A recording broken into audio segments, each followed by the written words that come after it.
Hey guys, welcome back to the Not Study video. Guys, in this video we will discuss how can you get or update iOS 18 wallpapers or live wallpapers in your iPhone, iPad or any other iOS gadget. So simply guys, if you want to get latest iOS 18 wallpapers, so simply first of all guys, you may just open the settings of your iPhone or iPad, and guys, you make sure that you have an active internet connection. After this guys, if there is any connected VPN, you may disconnect it. Then guys, you may click here on general and click here on software update and update your iPhone or iPad to the latest iOS 18 version. Then guys, you may go back and you may scroll it down, and here you may see that here is the option of wallpaper. So you may click here on wallpaper.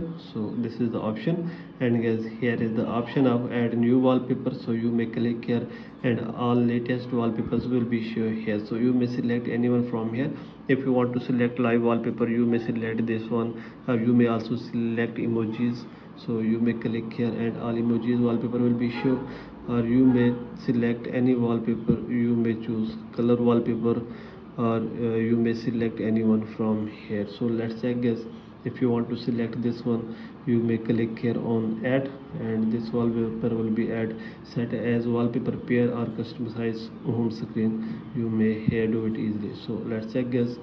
You may now go back and you may check your wallpaper has been updated. So by this method guys, you can update your iOS 18 wallpapers easily. So this is the video guys. For more videos, please subscribe our channel.